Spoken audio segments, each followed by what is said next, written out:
Action. Who doesn't like action? Open the door!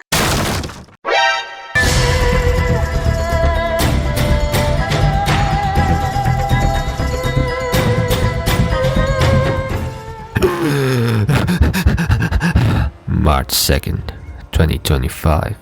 I'm being pursued by the Lights Camera gang right now. I don't know how long I can last. Gaming has changed. It's all about story and cinematics and role-playing. Combat has been relegated to the Souls-like style. But things are looking to change.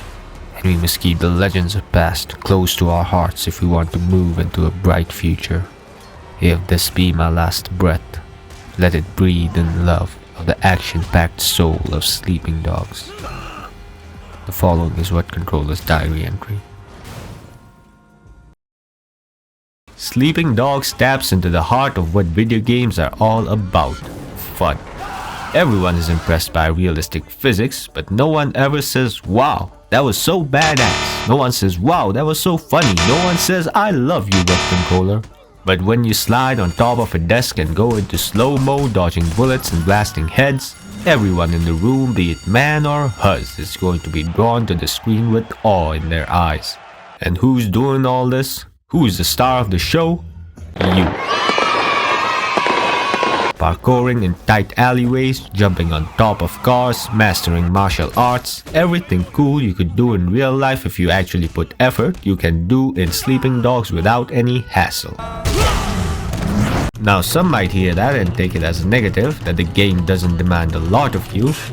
You don't learn enemy patterns, you don't manage stats, you don't engage in minigames that are challenging, and you don't come to a Cantonese restaurant and fucking complain about char siu. Sleeping Dogs is about making you feel like a badass action hero. So be one. In what other game can you wear GSP's merch while fighting like John Jones? Let me tell you something, uneducated fool. None.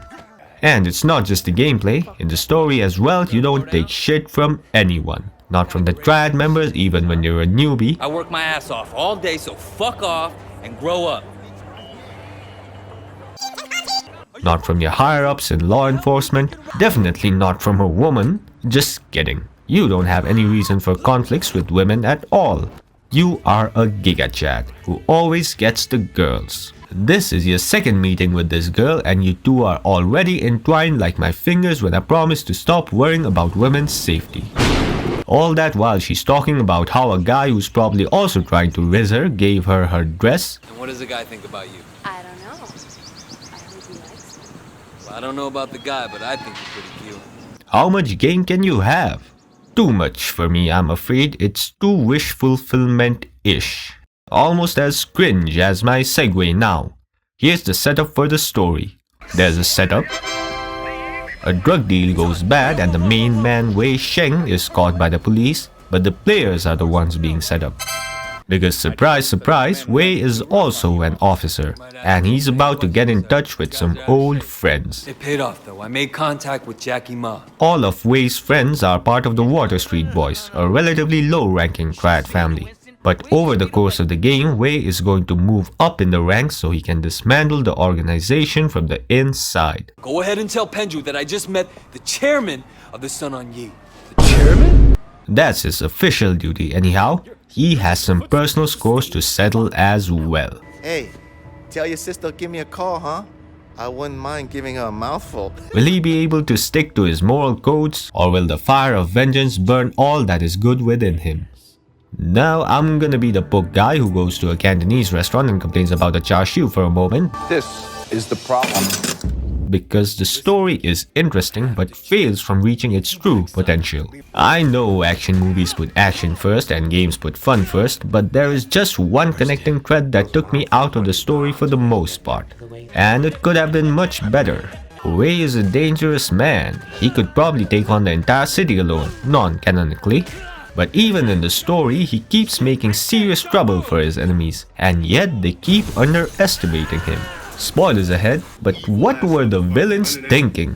Yeah, this guy who the chairman of the organization has recognized, who another important council member has decided to support, who ruined our most profitable operation and source of income, Let's ambush him with a bunch of nobodies. What could go wrong? Stop!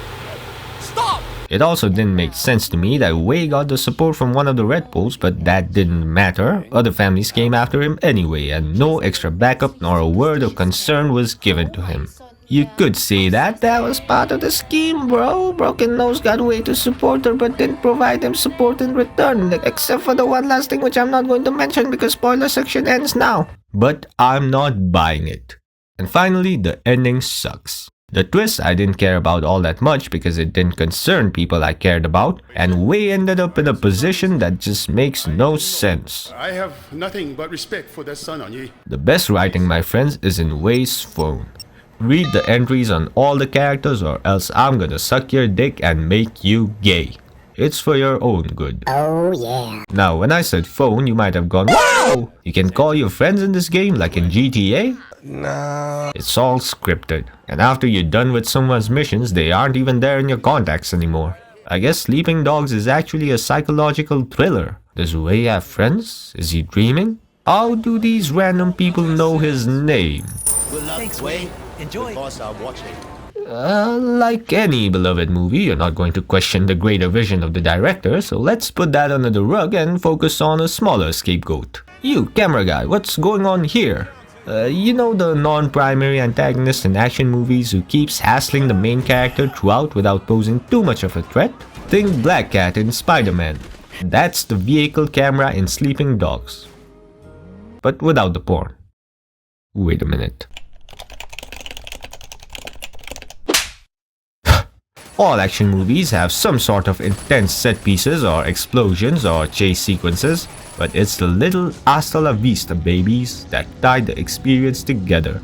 Forget everything negative about Sleeping Dogs right now, because this game does things, small things, that need to become a staple of open world games of this type because they make the experience so much better.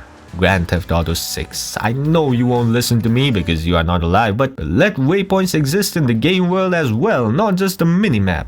Look at him, Improved. my boy. If anyone thinks this looks unrealistic, yes, it's unreal how no one gives a fuck. Minimaps have been the bane of open world games forever. More time looking at the real world and less at the corner of the screen will be better for everyone.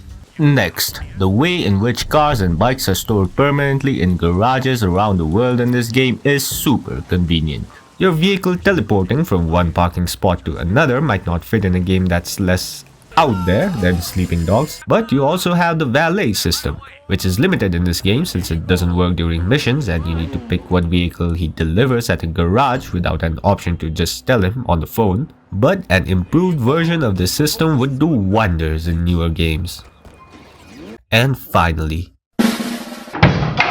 the crosshairs, which I grew to appreciate as I played the game, because at first I thought, what's with this huge ass crosshair? This is not a shotgun, but now I feel it's a great way to represent the game character's skill with a weapon while still allowing the player to be skilled within that constraint. Yes, a skilled marksman in real life can easily pop heads with a pistol as well, but in a game, it's nice to have stronger and weaker weapons. And since you can't adjust the damage of guns too widely, because everything's bullets, it's nice to adjust it through weapon spread but also let the player see how much it's spreading. I don't know what the use of the grenade launcher's crosshair being an upside down volcano is, but the weapon goes... So no problem there. I haven't played a lot of newer games, so maybe these things have become standard. But in that case, instead of saying Sleeping Dogs has underappreciated features, we can just say that they were visionary. Checkmate. Relax and take notes while